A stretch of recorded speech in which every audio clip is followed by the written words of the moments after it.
Un saludo, queridos hermanos. Nuevamente, los estudios bíblicos para las células es lo que estamos tratando de observar en esta ocasión. Estamos en la lección número 11. El título es El temor del Señor. El autor nos hace una pequeña introducción al tema y nos habla acerca de la experiencia de conocer a una persona influyente, la experiencia de conocer a una persona respetable, una persona que uno le tiene admiración. Y dice si uno se siente nervioso al conocer a esas personas, puesto que como la tienen en un alta estima, probablemente uno diga, wow, qué honor poder conocer a fulano o fulana de tal. Y ciertamente que lo es. Pero ¿cómo es ese acercamiento? ¿Cómo nosotros tenemos esa o guardamos esa relación? ¿Qué nos gustaría? Nos gustaría estar cerca de esas personas, convivir un poco más. Cada uno tendrá su experiencia, ciertamente que será favorable o no. Más sin embargo, en esta ocasión vamos a hablar acerca de el acercamiento al Señor, el temor del Señor. Creo que será de mucho provecho. Sean bienvenidos a este estudio bíblico para... Pasemos a considerar la escritura, no sin antes tener esta lectura de parte del autor del estudio. Dice, pisando los talones a las palabras instructivas y alentadoras sobre la disciplina de Dios en nuestra vida, el escritor insta a los cristianos hebreos a vivir mostrando lo que saben, usando imágenes del Antiguo Testamento de Dios en el monte Sinaí. Él les recuerda que nosotros servimos a un Dios asombroso y que estamos dirigiéndonos a una ciudad celestial asombrosa. Vamos a leer hoy Hebreos capítulo 12, versículos 12 al 29. Yo leo Nueva Versión Internacional. Dice de la siguiente manera: por tanto, renueven las fuerzas de sus manos cansadas y de sus rodillas debilitadas. Hagan sendas derechas para sus pies, para que la pierna coja no se disloque, sino que se sane. Busquen la paz con todos y la santidad, sin la cual nadie verá al Señor. Asegúrense de que nadie deje de alcanzar la gracia de Dios, de que ninguna raíz amarga brote y cause dificultades y corrompa a muchos, y de que nadie sea inmoral ni profano como Esaú, quien por un solo plato de comida vendió sus derechos de hijo mayor. Después, como ya saben, cuando quiso heredar esa bendición fue rechazado. No se le dio lugar para el arrepentimiento, aunque con lágrimas buscó la bendición.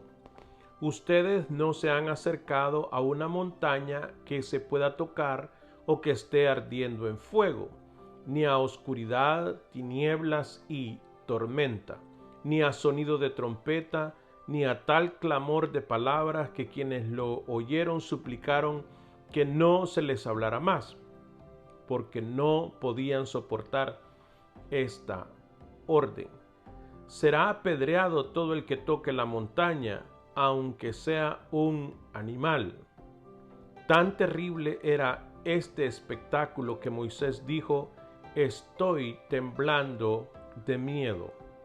Por el contrario, ustedes se han acercado al monte Sión, a la Jerusalén celestial, la ciudad del Dios viviente. Se han acercado a millares y millares de ángeles, a una asamblea gozosa, a la iglesia de los primogénitos inscritos en el cielo. Se han acercado a Dios, el juez de todos, a los espíritus de los justos que han llegado a la perfección, a Jesús, el mediador de un nuevo pacto, y a la sangre rociada que habla con más fuerza que la de Abel. Tengan cuidado de no rechazar al que habla, pues si no escaparon aquellos que rechazaron al que los amonestaba en la tierra, mucho menos escaparemos nosotros si le volvemos la espalda al que nos amonesta desde el cielo. En aquella ocasión su voz conmovió la tierra, pero ahora ha prometido: una vez más haré que se estremezca no solo la tierra, sino también el cielo. La frase "una vez más" indica la transformación de las cosas movibles, es decir, las creadas, para que permanezca lo inconmovible. Así que nosotros que estamos recibiendo un reino inconmovible, seamos agradecidos, inspirados por esa gratitud, adoremos a Dios como a Él le agrada, con temor reverente, porque nuestro Dios es fuego consumidor. Hagamos estas preguntas que van directamente al texto que acabamos de estar leyendo. Dice la primera pregunta: ¿por qué deben hacer los cristianos sendas derechas? Bueno, el texto leído dice: para que la pierna coja no se disloque, sino que se sane. En otras palabras, nuestras sendas, nuestros caminos deben de ser derechos o correctos para que lo que está torcido en nuestra vida venga a mejorar, no a empeorar. En otras palabras, ya que nosotros conocemos a Jesús, no deberíamos de empeorar nuestra calidad de vida, sino por lo contrario, debería de mejorar. Si yo cojeo, entonces dice el texto, para que no se disloque, para que no se termine de arruinar. Entonces, si yo conozco a Jesucristo, en lugar de empeorar mi vida, debería de mejorar desde el punto de vista calidad. No de prueba, porque pruebas siempre van a haber y las pruebas nos ayudan a mejorar. Estamos hablando acerca de lo torcido, lo que no está bien en nuestra vida. La siguiente pregunta dice: ¿cómo pueden los cristianos evitar el error de Esaú? Teniendo como ejemplo que Esaú vendió su primogenitura. Entonces el autor de los Hebreos dice: hay que evitar la inmoralidad y lo profano. Ese es el contexto del texto leído.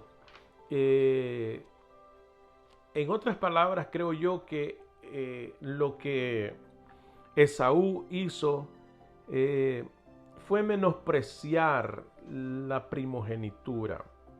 Se volvió más terrenal, se volvió más pragmático que leal a lo que la ley misma le concedía desde el punto de vista herencia.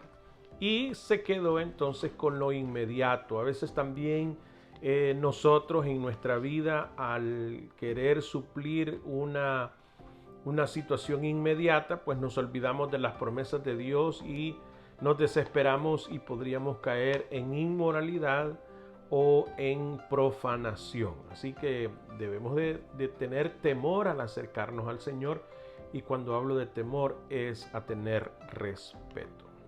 ¿Qué diferencia ha marcado Jesús en la manera en que la gente conoce a Dios? Bueno, Jesús, dice el texto, es mediador de un nuevo pacto, y a la sangre rociada que habla con más fuerza que la de Abel, tomando en cuenta que en Génesis el Señor le pregunta a Caín: ¿dónde está Abel tu hermano? Y él dice: bueno, ¿acaso soy yo guarda de mi hermano? Y el Señor le responde que la sangre de Abel habla desde el suelo. También dice que no nos hemos acercado a un monte que arde, a un monte prohibido, a un monte extraño, o sea, al Sinaí, sino que nos hemos acercado al monte de Sión. En el contexto de la lectura y de la historia, pues Moisés dice, estoy temblando de miedo. Era como acercarse a la santidad de Dios, pero desprotegido. En este caso nosotros nos hemos acercado al monte Sión, a Jerusalén, donde el Señor Jesús tuvo su testimonio terrenal y donde pactó con nosotros un nuevo pacto. Nos hemos acercado a la nueva Jerusalén. ¿Qué es lo que va a permanecer después de que Dios destruya este mundo? El texto que leímos dice lo inconmovible, lo que no se destruye, lo inmaterial. La materia va a ser transformada, pero lo que no se transforma o deteriora es tu alma, tu espíritu, que va a permanecer por la eternidad. Siempre hemos hablado acerca de qué es lo que va a trascender de este mundo, en qué deberíamos de invertir. Y debemos de invertir en lo que va a trascender de este mundo. Nosotros no nos podemos llevar nuestros carros, nuestras casas, nuestras pertenencias, cualquiera que sean, y el valor que les demos. Si le damos mucho o poco valor, eso no va a trascender. Lo que sí trascenderá, ni siquiera nuestro cuerpo, lo que sí va a trascender es nuestra alma. La pregunta siguiente dice, ¿qué clase de adoración agrada a Dios? Y bueno, el texto lo dice, que un temor reverente es algo que a Dios le agrada, una adoración con un respeto, con una admiración, pero con esa distancia. ¿Cómo uno adora al Señor? Al ver su santidad versus mi pecaminosidad. Cuando yo veo esa gran diferencia, abismal diferencia, al no lograr una estatura perfecta, entonces al haber recibido el gran galardón de la vida eterna, lo que me resta es nada más humillarme ante un Dios santo, respetándolo, agradeciéndole, honrándole, porque Él ha sido bueno conmigo y su misericordia me ha alcanzado. Así que el Señor quiere una adoración con temor reverente. Ok, vamos a este tiempo de inspiración, una historia que colabora con el texto para ilustrar de mejor manera lo que estamos tratando de hablar. Entonces se le abrieron los ojos y lo reconocieron, pero él desapareció, se decían el uno al otro. ¿No ardía nuestro corazón mientras conversaba con nosotros en el camino y nos explicaba las Escrituras? Lucas 24, 31 al 32 es la historia acerca de los discípulos camino a Emaús, después de que el Señor había sido crucificado y lo habían llevado a la tumba. Estos venían hablando estaban recordando al Señor, y Él se les había aparecido en ese camino a Emaús. A ver, no le encanta este versículo. Ellos supieron que habían estado con Jesús por el fuego que había dentro de ellos. Había algo especial. Dios revela su voluntad encendiendo una antorcha en su alma. Él le dio a Jeremías un fuego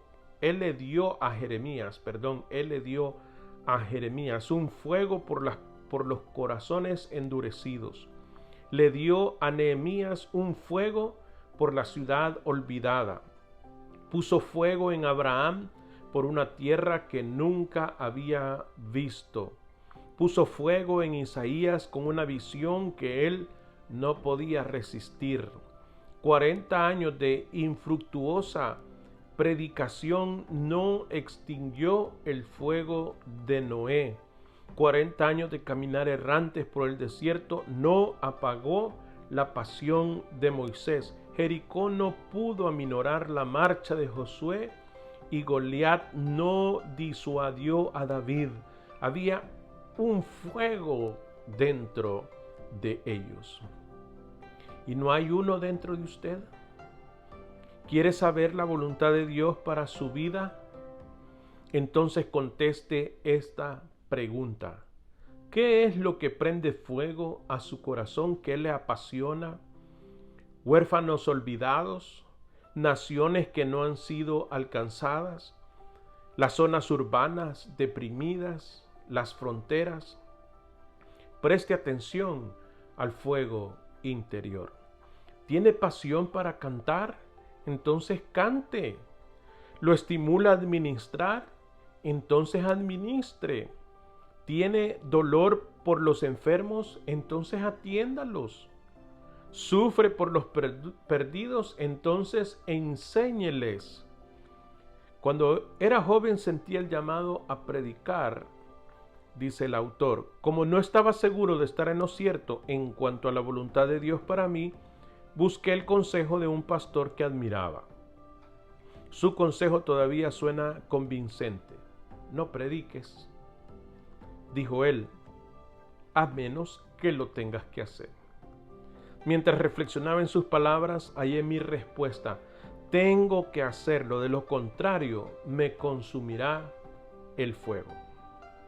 ¿Cuál es el fuego que lo consume a usted? ¿Qué es lo que lo apasiona? Márquelo. Jesús viene a prender fuego. Él camina como una antorcha de un corazón a otro, calentando a los fríos, derritiendo a los congelados y avivando las brasas.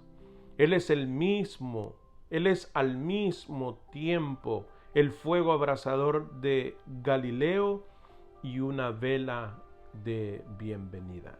Viene a purgar las infecciones e iluminar la dirección de usted. El fuego del corazón de usted es la luz de su senda. Ignórelo a expensas suyas, avívelo a su gusto, sóplelo, remuévalo, aliméntelo. Los cínicos dudarán de él, aquellos que no lo tienen se burlarán de él, pero aquellos que lo conocen a él, lo entenderán. Encontrarse con el Salvador es ser encendido. Descubrir la llama es descubrir su voluntad. Y descubrir su voluntad es ingresar a un mundo como nunca nadie ha visto. Me parece interesante en esta parte donde dice, ¿tiene pasión por los enfermos? Pues cuídelos. Hay gente que tiene pasión por algo y dice, bueno, que lo haga el pastor. Es una cuestión personal. Es una cuestión interna. No es qué es lo que va, el fuego que le va a dar a otros, sino que cómo me está encendiendo a mí. Veamos algunas preguntas al respecto, como reacción. ¿Qué quiere decir la Escritura cuando compara a Dios con un fuego consumidor? Max Lucado, en su ejemplo de inspiración, nos dice que Jesús es como una antorcha que anda encendiendo un corazón con el otro. Yo creo que el fuego consumidor, como por decir los incendios en California, uno no quiere que el fuego llegue a las casas, estoy de acuerdo, quizá usted también estará de acuerdo. Nadie quiere que haya destrucción humana, ni mucho menos muertes, ni que tampoco haya destrucción de pertenencias valiosas. Sin embargo, el fuego es tan consumidor que arrasa con todo. A veces también en lo espiritual nosotros queremos reservarnos algunas cosas. Pero cuando el Señor llega es fuego consumidor. Si es que el Señor ha llegado a nuestros corazones, si es que la llama está ardiendo, Él va a arrasar con todo. Y yo personalmente quiero que el Señor arrase con todo, que se lleve lo malo, para que lo cojo no se disloque, sino que sea sano, para que aquello que no está bien en mi vida mejore, no que empeore. Señor, manda tu fuego. ¿Qué significa temer a Dios? Bueno, no siempre, debo de hablar mejor. En algunas ocasiones he utilizado lo contrario, lo que no significa, para entender lo que significa. Y entonces la pregunta dice, ¿qué significa temer a Dios? Yo diría que lo que no significa temer a Dios es tenerle terror. Es pensar que Dios es un viejito enojado que esté esperando garrotearnos. Tiene un garrote en una mano y está atento a ver qué cosa mala hacemos. Yo creo que Dios es tan admirable, es tan grande su amor, es tan admirable su acercamiento, siendo un Dios tan santo a personas pecadoras como yo. Y eso entonces me hace respetarlo. Ahí entiendo yo lo que significa temer a Dios. Respetarlo, admirarlo, considerar su obra en mi vida, siendo yo poco merecedor o nada merecedor, sería la expresión correcta, nada merecedor de su amor. Él en su gran misericordia se ha acercado a mí. Entonces yo no puedo jugar con esa relación. Yo no puedo tomar a la ligera ese amor y esa misericordia que él ha tenido conmigo. ¿Cómo afecta? Ok, ¿qué significa temer a Dios? Acabamos de responder. ¿Cómo afecta el temor del Señor a su vida diaria?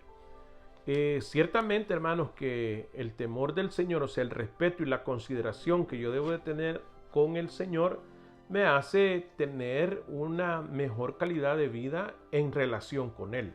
Si yo valoro lo que Dios ha hecho conmigo, pues entonces le temo. O sea, temo fallarle, quiero corresponderle, en otras palabras. Así que el temor del Señor en mi vida diaria afecta positivamente. No como otros piensan que el leer la Biblia o escuchar a los predicadores lo que hace es poner sentimientos de culpa. Claro, para el que no ha nacido de nuevo, le parece manipulación el conocer la Escritura o que un pastor repita la Escritura, porque no es lo mismo alguien que está poniendo pensamientos, eslogans, estribillos emocionales, interesantes, pero que no tienen nada que ver con la Escritura, a diferencia de cuando alguien expone la Escritura, confirma y repite lo que la Biblia dice, y hay poder en la Escritura, hay poder en el Espíritu que vive en nosotros y nos convence del pecado. La siguiente pregunta: ¿cómo podemos aprender en este pasaje acerca de nuestro futuro? Nosotros podemos ver que las cosas materiales por las que a veces peleamos, las cosas que nos afectan negativamente y por las cuales a veces caemos en desobediencia, y al igual que Esaú perdió la primogenitura por lo inmediato y no pensando a futuro, es lo que nos sucede a nosotros. Caemos en ese error y entonces no esperamos a las promesas del Señor. Yo creo que es importante este día reflexionar y decir, me interesa más lo que está sucediendo hoy, o resolver lo que tengo hoy, o resolver mi vida a futuro. Hay un dicho popular que dice: pan para hoy, hambre para mañana. Resuelvo hoy, pero mañana no sé cómo voy a hacer. En el Señor es mejor la provisión del Padre a que yo me alimente hoy o coma hoy, no tanto si me alimento. Así que les animo a que este tema de hoy nos pueda hablar acerca de considerar nuestra vida espiritual, que sea sustentable en el tiempo, que no solo sea una emoción de un momento. Si este mundo va a ser destruido, ¿cómo debemos gastar nuestro tiempo y nuestra energía? Pregunta interesante y de mucha aplicación. Si en verdad lo que va a permanecer es, por ejemplo, mi alma, mi devoción a Dios, mi espíritu, ¿qué tanto yo estoy invirtiendo en estas cosas? Porque el texto leído, el texto base leído, nos habla que nos hemos unido a la alabanza celestial, a la iglesia, de los nacidos de nuevo, y deberíamos de invertir mucho más tiempo en las cosas espirituales. ¿Qué revela la manera en que usted usa su tiempo acerca de su concepto de Dios? Yo creo que revela mucho acerca de quién consideramos nosotros que es Dios. Si Dios es lo más importante para mí, si Dios es con quien yo debo de corresponder, si Él me ha bendecido tanto, si yo he recibido tanto de Dios, ¿por qué dejarlo a un lado? ¿Por qué hacerlo a un lado? ¿Por qué menospreciar las cosas del Señor? Así que la manera en que yo uso mi tiempo, la manera en que yo vivo, revela directamente qué es lo que yo creo y pienso acerca del Señor. Particularmente me ha sido de mucha utilidad el recordar y reflexionar sobre esta porción de la Escritura. Creo que me ha llevado y me ha confrontado una vez más a ver qué tanto yo le temo al Señor. ¿Es verdad que existe un respeto de mi parte para Dios o es simple habladuría? Veamos las lecciones que podríamos sacar. Dios, quien vino a nosotros en Jesucristo, es ciertamente digno de ser temido, como si literalmente provocara terror, pero nos llama bondadosamente para que nos acerquemos a Él con otra clase de temor, admiración, honor, respeto y confianza. Nuestra capacidad de apreciar lo que Dios ha hecho en nosotros y lo que hará a través de nosotros siempre fluye de nuestro temor de Dios. Temer a Dios conduce a servirlo. El cómo hacer la voluntad de Dios viene por medio de nuestra continua exposición a la palabra de Dios y su Espíritu. El qué de hacer la voluntad de Dios vendrá mayormente desde adentro, reconociendo la manera en que Dios nos ha hecho y confiado en los propósitos que tuvo en la forma en que nos diseñó. Terminando y sugiriendo para el tiempo de oración. Querido Padre, enséñanos lo que significa adorarte con reverencia y admiración. Purifícanos y santifícanos mientras esperamos ansiosamente a que llegue a la tierra tu reino inconmovible. Ayúdanos a ver lo que es importante, lo que es eterno y lo que es perdurable. Creo, hermanos, que si reflexionamos al final, nosotros debemos de pensar y meditar qué tanto yo le temo al Señor, qué tan cierta es mi relación y mi ubicación con respecto a lo santo que Él es y lo tanto que me hace falta parecerme a Jesucristo. Una vez más, yo les agradezco por estar haciendo estos estudios para las células. Espero que esto sea tan beneficioso para ustedes como lo sea para mí. Gracias por atender a este estudio.